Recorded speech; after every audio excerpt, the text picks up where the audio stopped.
ரூபங்கள் இறைவனுக்கு ரூபம் இருக்குமா? ஒரு உருவம் எப்படி இறைவனுக்கு இருக்கும்? இறைவனுக்கு கைகால் முளைக்குமா? இறைவனுக்கு வாகனங்கள் தேவையா? இப்படிலாம் நீங்க சிந்திங்க, விசாரம் செய்யுங்கள் அப்படின்னு சொல்றாரு. மிர்தாத் புத்தகம் ஓசோ என்ன எழுதுற சொல்றாருன்னா, இவன் எழுதாவிட்டால் இந்த புத்தகத்தை நான் எழுதியிருப்பேன், பிளட்டி மிர்தாத்னு எழுதுறாரு. அப்ப ஓசோ இந்த புத்தகத்தை நான் எழுதியிருக்கணும், எனக்கு முன்னால ஒருத்தன் பிறந்து எழுதிட்டான், பிளட்டி மிர்தாத்னு எழுதுறாரு. அப்ப அந்த புத்தகம் எவ்வளவு வேல்யூ ஆனது? அப்ப அதுல சொன்ன 7 திரைகளால் உங்கள் கண்கள் மூடப்பட்டுள்ளது அப்படிங்கிற மாதிரி வள்ளலார் என்ன சொல்றாருன்னா, நம்முடைய கண்கள் 7 திரைகளால் மூடப்பட்டுள்ளது. அதனால 7 திரைகள் நீக்குவாங்க. ஞான சபையில அன்னைக்கு தைப்போஸ்ட் ஒன்றுக்கும் அது காரணம் எழுதுறாரு அவருடைய புத்தகத்துல. ஏன் நான் இதில் சமரசம் என்று சேர்த்தேன், ஏன் சுத்த என்று சேர்த்தேன், ஏன் சத்திய என்று சேர்த்தேன் சொல்லி ஒவ்வொரு வார்த்தைக்கும் இதுல என்னன்னா நம்மளுடைய உயர் நிலைகளை சொல்றாரு.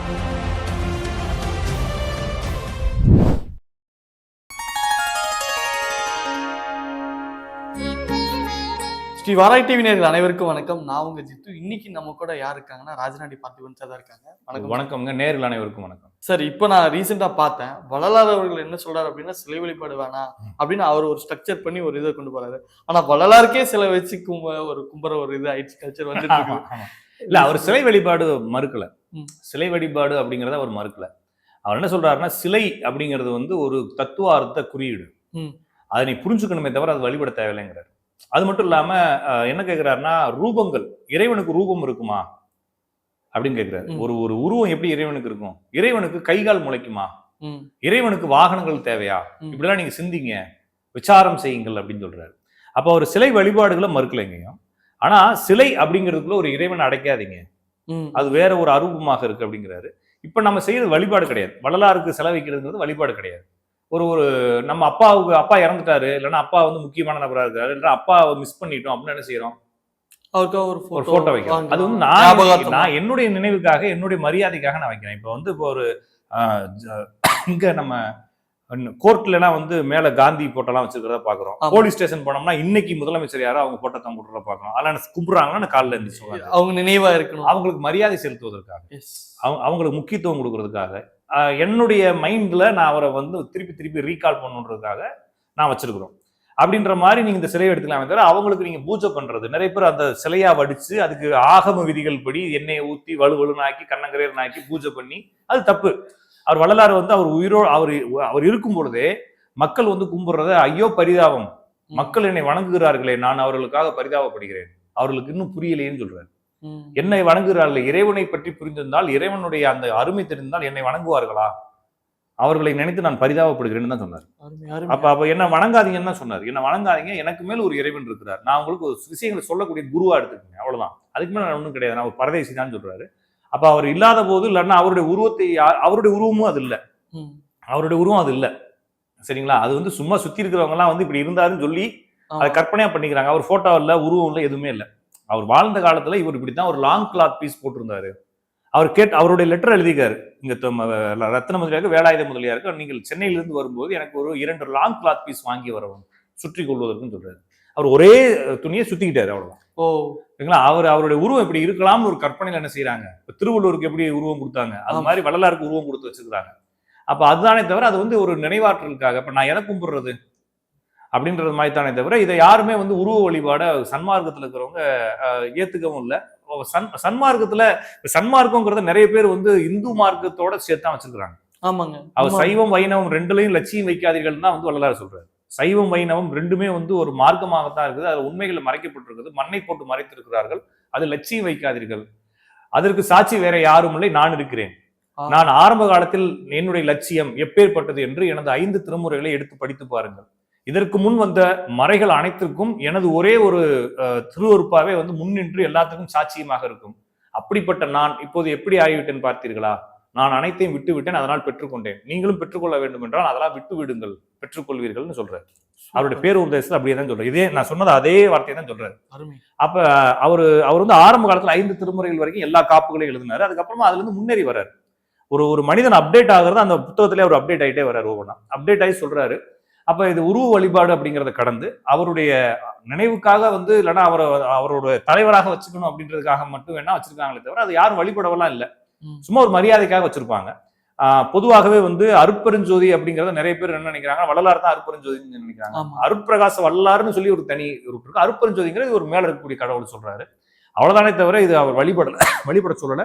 அவர் உருவ வழிபாட எடுத்துல உருவம் கரைந்த அருவமாகும் தானேன்னு சொல்றாரு. அப்ப துவைதம் கரைந்தால் அத்வைதம் தானே அப்படின்னு சொல்றாரு. அப்ப வந்து நீங்க என்ன செய்யறீங்கன்னா, ஆரம்ப காலத்துல நடராஜர் உங்களுடைய புருவ மத்தியில் நடனம் ஆடுவதாக நினைத்துக் கொண்டு நீங்கள் வந்து உங்களுடைய சிந்தனையை அங்கே செலுத்துங்கள். அந்த புருவ மத்தி சிந்தனையில செலுத்தும் பொழுது அங்கிருந்து மனதிலிருந்து சிற்சபைக்கு உங்களுடைய சிந்தனைகள் மாறி செல்லும். அதாகவே மாறி செல்லும். சிற்சபைன்றது மனம் நிறைய பேர் நினைக்கிறாங்க. சிற்றம்பலம் சொல்றோம் இல்லைங்களா? ஆமா, திருச்சிற்றம்பலம். அதான் அம்பலம்னா சபை. அதை வந்து சிற்சபைன்னு சொல்றாரு வள்ளலார். பொன்னம்பலம் சொல்றாங்க இல்லைங்களா? அது வந்து பொற்சபை. கனக சபைங்கிறது பொற்சபை. அப்ப நம்ம மண்டைக்குள்ள பொற்சபை, சிற்சபை, அறிவு, சித்தம் எல்லாம் இருக்கு. அப்ப நம்முடைய சிந்தனைகள் எல்லாம் அங்க போய் நிற்கும். அப்ப உங்களுடைய சிந்தனைகளை, உங்களுடைய மனதை புருவ மத்தியின் கண் நிறுத்துங்கள்.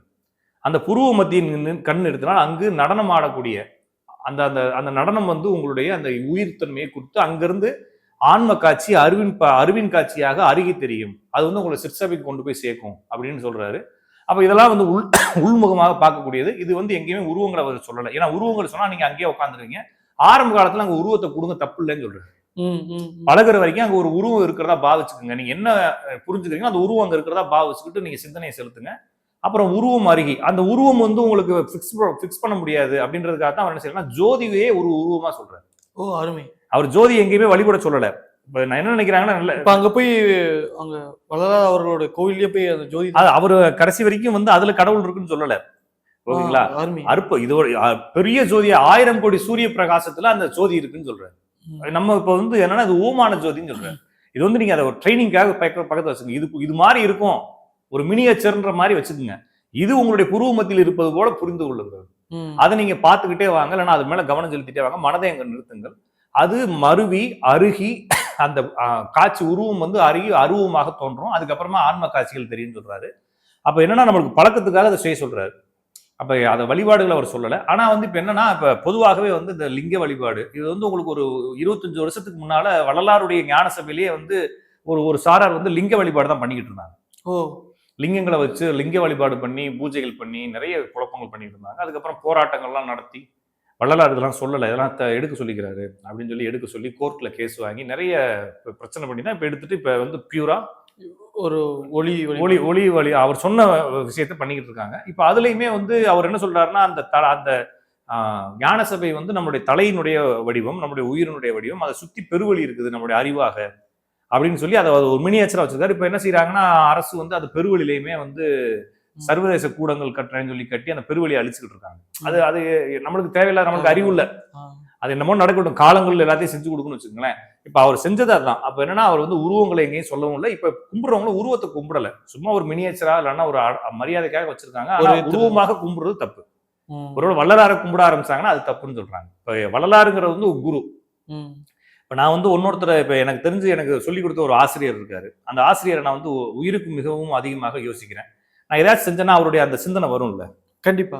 அது மாதிரி வள்ளலாருக்கு நிறைய பேருக்கு வள்ளலாருடைய சிந்தனை வரும். வள்ளலாரே சொல்லிக் கொடுக்குற மாதிரி ஒரு ஃபீல் கிடைக்கும். ஏன்னா அவங்களுடைய வாழ்றாங்கன்றதுனால அந்த இதுக்காக அவங்க வச்சிருப்பாங்க. அவ்வளவுதானே தவிர வேற ஒன்றும் பெருசா அதில் எடுத்துக்கணும்னு அவசியம் இல்லை. சார், வள்ளலார் சொல்ற சுத்த சன்மார்க்கம் வழியா இல்ல நிலையா? ஓகே, மார்க்கம் அப்படின்னாலே வந்து என்ன அர்த்தம்னா, நீங்க உங்களுக்கு இந்த வார்த்தை கேட்டிருக்கீங்கன்னா தெரியல, தஞ்சாவூர் மார்க்கமாக ரயில்வே தஞ்சாவூர் மார்க்கம் கிராமப்புறங்கள்ல எழுதி ரயில்வேலயே இப்பயே வந்து செங்கல்பட்டு மார்க்கமாக சென்னை செல்லும் ரயில் 2ஆம் பிளாட்பாரத்துக்கு வந்திருக்குன்னு சொல்லுவாங்க. அப்ப மார்க்கம்னா என்னது?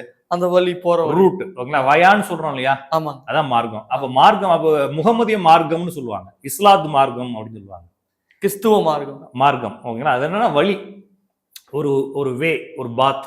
ஓகேங்களா? அப்ப சன்மார்க்கம் என்பது உண்மையான வழி. சரிங்க, அவ்வளவுதானே தவிர சன்ன்றது உண்மை. சன்மார்க்கங்கிறது உண்மையான வழி. அவ்வளவுதானே தவிர அது இறுதி அல்ல, அது வழிதான். அப்ப அது வந்து ஒரு இலக்கை அடைவதற்கான ரூட், அவ்வளவுதான். பாத், அவ்வளவுதானே தவிர சன்மார்க்கம் என்பது ஒரு வழி. அடையக்கூடிய நிலை என்பது அது வந்து சித்தி நிலைன்னு சொல்றாங்க, முக்தி நிலைன்னு சொல்றாங்க, நிறைய நிலைகள் சொல்றாங்க. நம்மளுக்கு அது சரியா தெரியல. ஏன்னா அது அந்த அளவுக்கு யாருக்குமே புரிதல் இல்லைங்க. சரிங்க. சாகாதவனே சன்மார்க்கி அப்படின்னு சொல்லி வள்ளலார் சொல்றாரு.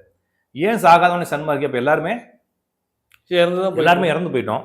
எனக்கு இன்னுமே நிறைய முரண்பாடுகள் இருக்கு. ஏன்னா நம்ம வந்து இப்போ வள்ளலாரே சொல்றாரு, எல்லாத்தையும் விசாரம் செய்யாமல் விடை கிடைக்காது, எல்லாத்தையுமே கேள்வி எழுதுன்னு சொல்றாரு. அப்ப நான் அடிக்கடி நானும் என் ஒய்ஃபுமே பேசிட்டு இருக்கோம். வள்ளலார் வந்து எல்லாத்தையும் தீர்க்கமா அடிச்சு சொல்லிட்டு கடைசியில அதுக்கு நம்மளுக்கு ரூட்டே காட்டாம கிளம்பி போயிட்டாருல. சரிதான் இல்லைங்களா?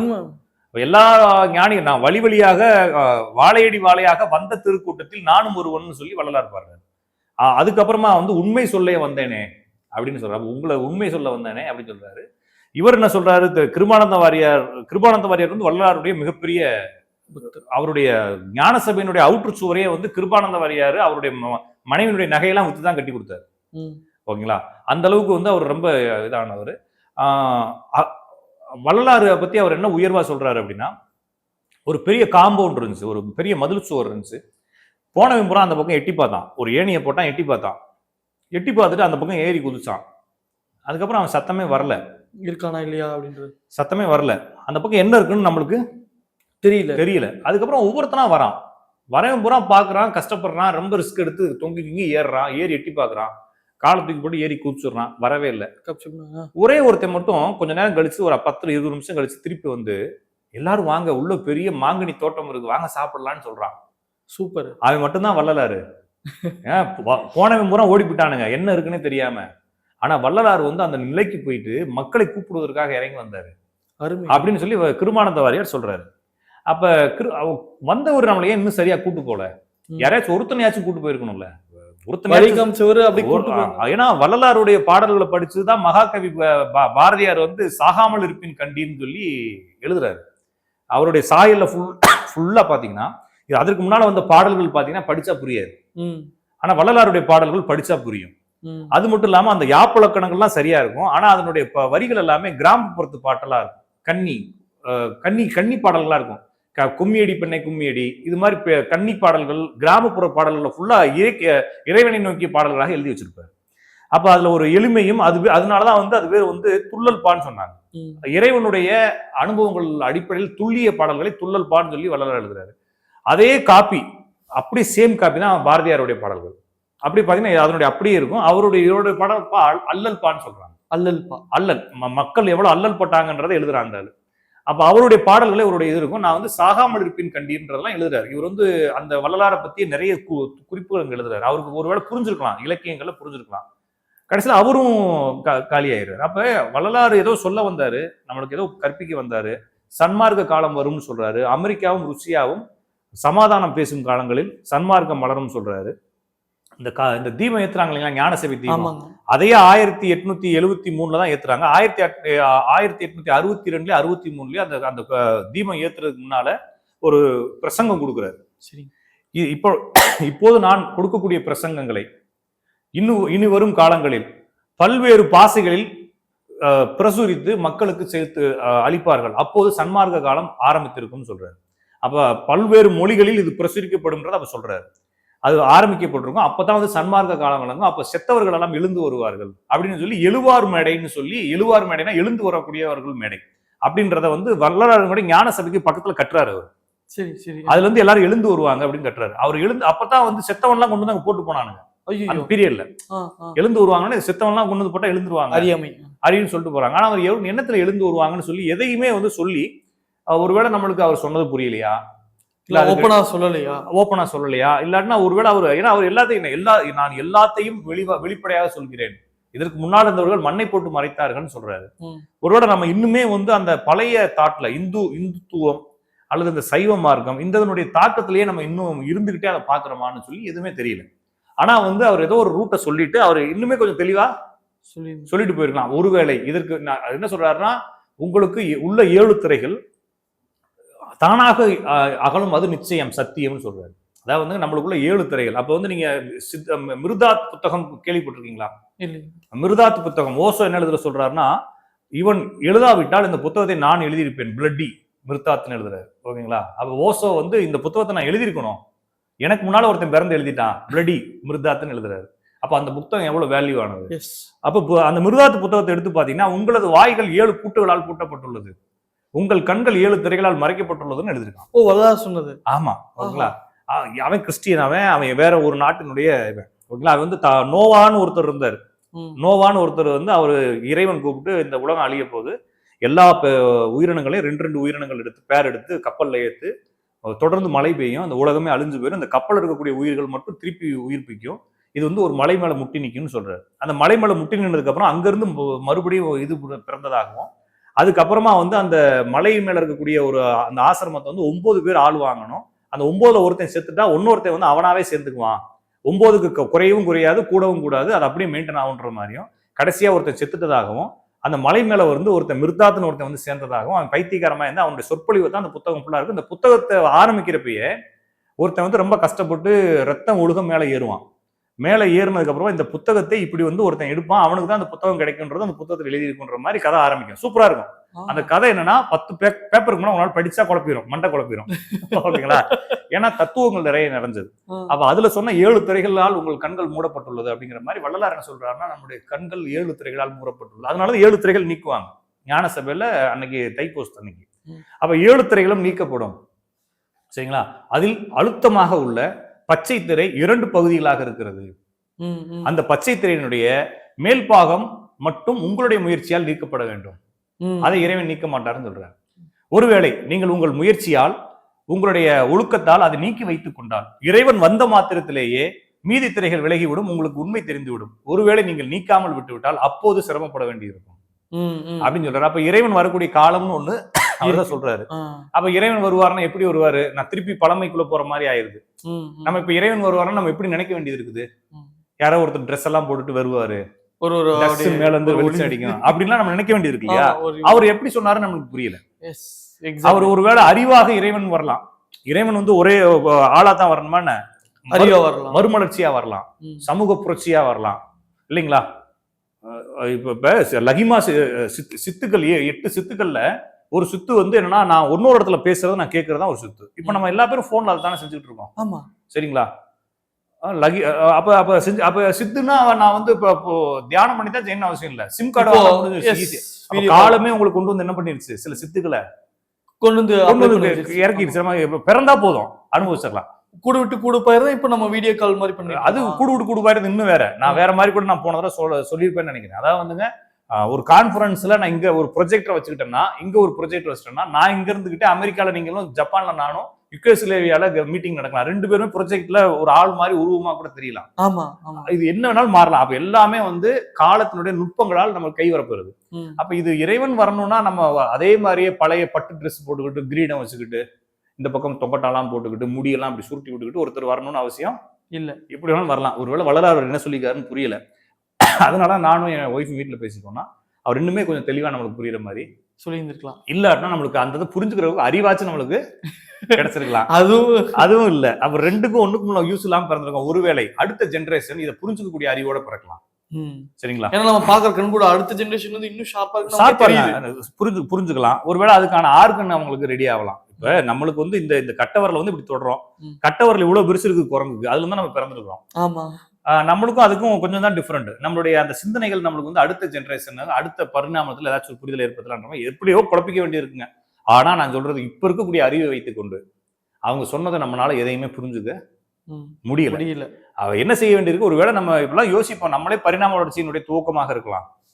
நம்மளுடைய பிள்ளைகள் அதனுடைய பிள்ளைகள் அப்படின்ற மாதிரி ஏதாச்சும் மாறலாம்ன்ற மாதிரி புரிஞ்சுக்கலாமே தவிர இது இது இது இது அவ்வளவுதான். இதுக்கு மேல அதை கொண்டு போக முடியல. ஆனா நான் பெருமைக்கு எதையாச்சும் ஒண்ணு பேசலாம். எனக்கு கிடைச்சிருச்சு. நிறைய பேர் இன்னும் சொல்றாங்க, எனக்கு வந்து எனக்கு வந்து ஒருத்தர் போனார், ஒரு பெரிய ஒரு ஆசிரமத்தினுடைய ஒரு பெரிய அவர் சன்மார்கி தான், அவர் சாது தான். அவர்கிட்ட நான் போறப்ப அவர் என்ன சொல்றாரு, அந்த தீபத்துல வந்து வள்ளலார் தெரியாரு பாருங்கன்னாரு. நான் ரொம்ப நேரம் பார்த்தேன், தெரியல. அப்புறம் என் ஒய்ஃபை கூப்பிட்டு காமிச்சுன்னு தெரியல. ஆனா அவர் வந்து நம்புறாரு. அப்ப வள்ளலார் என்ன சொல்றாருன்னா, இது மாதிரி நம்பிக்கைகள் வைக்காதீங்கன்னு சொல்றாரு. ஆமா, அப்ப அவர்கிட்டயே அப்ப இவங்க வந்து என்னன்னா அவங்களோட நம்பிக்கையோடய இந்த வள்ளலார் எடுக்கிறாங்க. அப்ப என்னன்னா அவங்களுக்குள்ள ஒரு ஒரு ஃபீல் கிடைக்கத்தான் செய்யும். இந்த அமானுஷ சிந்தனைகள் எனக்குள்ள வள்ளலார் பேசுற அந்த சிந்தனைகள் வரத்தான் செய்யும். கஷ்டத்துல இருக்கிறவனுக்கு வரத்தான் செய்யும். இல்ல கஷ்டத்துல இருக்கிறவனுக்கு இதெல்லாம் தோணும். நம்மளுக்கு கூட வந்துட்டாரு, பின்னால இருந்து பாத்துக்காருன்னு தோணும். அப்ப இது இன்னுமே வந்து செய்ய வேண்டியிருக்கு, இன்னுமே மாற வேண்டியிருக்கு. அப்ப வள்ளலார் சொன்னது சன்மார்க்கம் என்பது வெறும் வழிதான், அது மார்க்கம் தான். அதான் மார்க்கம்னு வச்சுக்காரு. இந்த மார்க்கத்தின் வழியாக அன்பை அடைவது, சரிங்களா? அதான் மோட்ச வீட்டின் திறவுகோல், ஜீவகாருண்யத்தை அடைவது. ஜீவகாருண்யத்தின் வழியாக அந்த திறவுகோல் அடிப்படையில் நம்ம வந்து இறைநிலை அடைவது. இப்ப இறைநிலை அடைவதுன்றது வந்து இறைவனுடைய குணங்கள் நம்மளுக்குள்ள இருக்கலாம். அந்த குணத்தை நம்ம அதிகப்படுத்துறது மூலமா நம்மளே இறை சிந்தனை இறை நிலைக்கு போகலாம். அவர் ஆனா சாகாதவனை இப்ப வந்து வேறவன் என்ன சொன்னான்னா அறிவு ஞானம் பெறுவதுன்னு சொன்னான், சமாதி நிலைன்னு சொன்னான். அப்படியே ஒடுங்கிடுறது, நம்ம உட்கார்ந்து இருக்கும் போதே நம்முடைய உயிர் ஒடுங்கி அப்படியே அமைதியாக நம்ம புதைச்சிடுறதுன்னு சொன்னான் எல்லாருமே. இவர் வந்து கொஞ்சம் இதுக்கு முன்னால வந்தவங்க சொன்னாலும் இவர் வந்து கொஞ்சம் அடுத்த ஸ்டேஜ் வந்து சாகவே தேவையில்லை, மனிதன் சாக பிறந்தவன் அல்ல அப்படின்னு சொல்லி இதை வந்து இவர் சொல்லலைங்க. ஏலி ஏலி லாமா சபாக்தானின்னு சொல்லிட்டு நம்ம இயேசு கிறிஸ்து என்ன சொல்றாரு, தன்னுடைய சிலுவையில் அறையும் பொழுது என்ன சொல்றாருன்னா, எல்லா பரமபிதாவை எமையேன் கைவிட்டீர் அப்படின்னு கேட்கிறாரு. சரிங்களா? அப்ப பாவத்தின் சம்பளம் மரணம்னு சொல்லி பைபிள் எழுதிருக்கு. அப்ப யாருக்கு மரணம் வரணும்? பாவம் செஞ்சவனுக்கு தானே வரணும். பாவத்தின் சம்பளம் தான் மரணம். அப்ப ஏன் இயேசு மரணிக்கிறார் அப்படின்னா, அவர் என்ன சொல்றாருன்னா, அப்ப ஏலி ஏலி லாமா சபாக்தானி என்னை ஏன் கைவிட்டீர் ஆண்டவரே அப்படின்னு சொல்லி இறைவன்ட்ட கடைசியா இறைவன்ட்ட அவர் வந்து முறையிடுறார். கடைசி வார்த்தை தான் சொல்றாரு, எம்மை ஏன் கைவிட்டீர், அப்ப நான் பாவமே செய்யல, என்னை ஏன் விட்டுட்ட அப்படின்ற மாதிரி கேட்டதுக்கு அப்புறம் தான் உயிர்ப்பிக்கிறாருன்னு சொல்லி அதை அடுத்து உயிர்ப்பிக்கிறாருன்னு ஆரம்பிக்கிறாங்க. அப்ப அங்கேயுமே வந்து பாவத்தின் சம்பளம் மரணம்னு சொல்றாரு. வள்ளலாருடைய புத்தகங்களை நீங்க எடுத்து படிச்சு பாத்தீங்கன்னா, இறைவன் உங்களுக்கு கடனோ நோயோ பிரச்சனையவோ மனக்கவலையவோ இறைவன் கொடுப்பதே இல்லை, இறைவன் மரணத்தை மட்டுமே கொடுக்கிறான்னு சொல்றாரு. இறைவன் உனக்கு தண்டனையாக மரணத்தை மட்டுமே கொடுக்கிறார், எனவே குற்றம் செய்யாதுன்னு சொல்றாரு. அப்ப அவரும் அங்கேயும் பாவத்தின் சம்பளம் மரணம் தான் முடிக்கிறாரு. அப்ப நம்ம பாவம் செய்யறதுனால செத்து போறோம்னா நம்ம ஏன் அப்ப செத்துறவங்க கூட பாவம் என்ன பாவம் செய்யலன்ற கேள்வி இருக்கு இல்லைங்களா? அப்ப இது என்னன்னு புரிஞ்சுக்க முடியல. ஆனா எல்லா மார்க்கங்களும் ஒரே விஷயத்த சொல்லுது. அப்ப நம்ம இன்னுமே புரிதலுக்கு உட்படணும். நம்ம இன்னுமே வந்து ஓப்பனாக ஆமா தப்பு பண்ண அக்செப்ட் பண்ணிக்கணும் அப்படின்னு சொன்னாதான் அடுத்து தப்பு பண்ணாம இருக்கணும், சூழல்கள் மாறாம இருக்கணும். என்ன சொல்றாங்கன்னா, நான் தப்பு பண்ணாம இருக்கிறதுக்கு எனக்கு சூழலை கொடு அப்படின்னு சொல்லி இறைவன்ட்ட தான் வேண்டணுமே தவிர, இது வந்து மார்க்கம். இந்த மார்க்கம் அன்பின் வழியாக உங்களை கொண்டு போய் இறை நிலைக்கு அடைய வைக்கும் அப்படின்னு சொல்லாமே தவிர, நம்மளுடைய பாவங்களை போக்கணும், எல்லாத்தையும் கழிச்சதுக்கு அப்புறமா இது கிடைக்குன்ற மாதிரி இருக்கிறதுனால இது கொஞ்சம் போராடி தான் ஜெயிக்க வேண்டியிருக்கு. ஒருவேளை இதுல ஜெயிக்கிறதுக்கு நீங்க சன்னியாசியாக இருந்தீங்கன்னா, சன்னியாசின்றது வந்து நீங்க இந்த சன்னியாசி இல்ல, பொதுவா உண்மை நான் சொல்றது குடும்பம் இல்லாம எந்த ஒரு கட்டுப்பாடுகளும் இல்லாம கமிட்மெண்ட் இல்லாம நீங்க ஒரு சன்னியாசியா இருக்கிறீங்க, ஒரு துறவியா இருக்கிறீங்க, ஒரு சாதுவா இருக்கீங்கன்னா இது இன்னும் கொஞ்சம் எளிது, இது இன்னும் கொஞ்சம் எளிதாக உங்களுக்கு கிடைக்கும். ஏன்னா நம்ம இன்னும் கமிட்மெண்ட்ல இருக்கிறோம், நிறைய பொய் சொல்ல வேண்டியது இருக்கு. உண்மை இப்ப நீங்க என்கிட்ட வீடியோல கேட்கறா ஒரு தம் கட்டி பேசுறேன், உண்மையே பேசுறதா இருந்தா எனக்கு ஒண்ணும் தெரியாதுன்னு சொல்லுவேன். உண்மைதானே?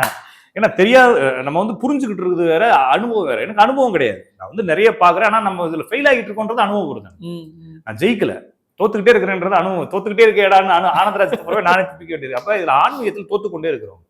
நம்ம ஒரு முயற்சி எடுக்கிறோம், அந்த முயற்சி கடைசி வரைக்கும் கொண்டு போக முடியல, எங்கேயாச்சும் ஒரு இடத்துல ஸ்லிப் ஆயிடுறோம். அது காரணம் நம்மளுடைய ஆசை, பேராசை, வாய்ப்பை நழுவ விடக்கூடாதுன்ற, கிடைக்கக்கூடிய வாய்ப்பை என்ஜாய் பண்ணி முடிச்சிடணும் அப்படிங்கக்கூடிய சிந்தனை இதெல்லாம் நம்மளுக்கு கெடுக்குது. ஒருவேளை நான் இதெல்லாம் இல்லாமல் இருந்தால் இன்னும் கொஞ்சம் ரீச் பண்ணலாம். அப்ப எல்லாமே சூழல் தான். அப்ப மார்க்கம் அப்படிங்கறதான் சன்மார்க்கம். அந்த சன்மார்க்கத்திலே வந்து சமய, சத்திய, சுத்த, இந்த மாதிரி நிறைய விஷயங்கள் சேர்க்கிறார். ஒவ்வொன்றுக்கும் அது காரணம் எழுதுறாரு அவருடைய புத்தகத்துல. ஏன் நான் இதுல சமரசம் என்று சேர்த்தேன், ஏன் சுத்த என்று சேர்த்தேன், ஏன் சத்திய என்று சேர்த்தேன்னு சொல்லி ஒவ்வொரு வார்த்தைக்கும் இதுல வந்து என்னன்னா நம்மளுடைய உயர் நிலைகளை சொல்றாரு. நம்ம என்ன சொல்றாங்கன்னா, நம்மளுக்கு மேல மொத்தம் 6-7 ஸ்டேஜஸ் இருக்குன்னு சொல்றாங்க. இந்த ஸ்டேஜஸ்க்கெல்லாம் போகும்பொழுது இந்தந்த உணர்வுகள் நம்மளுக்குள்ள வரும். அந்த உணர்வுகள் வரும்பொழுது நான் இந்த சன்மார்க்கங்கள் எல்லாம் கொண்டு வரேன் அப்படின்றப்ப இந்த புத்தகத்துல ஃபுல் டீட்டெயில் எழுதியிருக்காங்க. உரைநடை வசன பகுதின்ற புத்தகம் வாங்கினாலே தெரிஞ்சிடும், அதை ஃபுல்லாவே எழுதியிருப்பாரு, நம்மளுக்கு புரியும். இதெல்லாம் அடையும் பொழுது அப்ப உள்ள அனுபவங்கள்ன்றது நம்மளுக்கு தெரியல. நான் சொல்றது வந்து ஆரம்பமே சிற்சபை தான். சிற்சபைனா என்னன்னு நம்மளுக்கும் தெரியல, நிறைய பேருக்கு யாருக்குமே தெரியல. நம்ம சிற்சபையில ஏறி அதுக்கப்புறம் பொற்சபையில ஏறி, நீங்க சிதம்பரம் போனீங்கன்னா கனக சபை இருக்கு, எல்லா ஊர்லயும் கனக சபை. அப்ப கனக சபைங்கிறது நம்ம மண்டைக்குள்ள இருக்குன்னு சொல்றாரு. நம்மளுடைய அந்த அறிவுக்கு அந்த கனக சபையில நிக்கணும், அதுக்கப்புறமா தான் ஆன்ம காட்சியே கிடைக்குங்கிறாங்க. இதெல்லாம் நம்மளுக்கு ஒண்ணுமே புரியல. நம்மளுக்கு தூக்கம், ஜோறு, பணம் அவ்வளவுதான் ஓடுது இல்லைங்களா?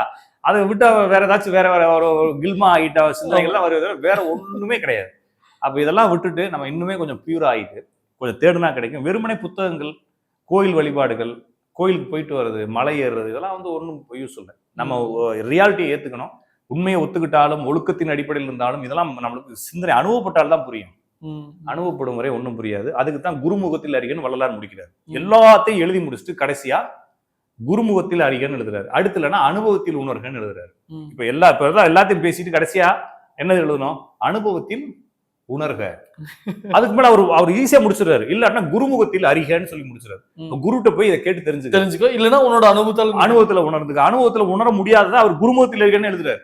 உன்னால அனுபவப்படவே முடியாது. நீ கடைசி வரைக்கும் சுத்தினா கூட இங்க உனக்கு அனுபவமே வராது. உனக்கு புருவத்தில் நடுமத்தியில் உன்னுடைய புருவ நடுவில் உன்னுடைய எண்ணங்களை உன்னுடைய மனதை நிறுத்து அப்படின்னு சொன்னா மனசை கொண்டு போய் புருவ மத்தியில் நிறுத்தினா என்னன்னே தெரியாது நம்மளுக்கு.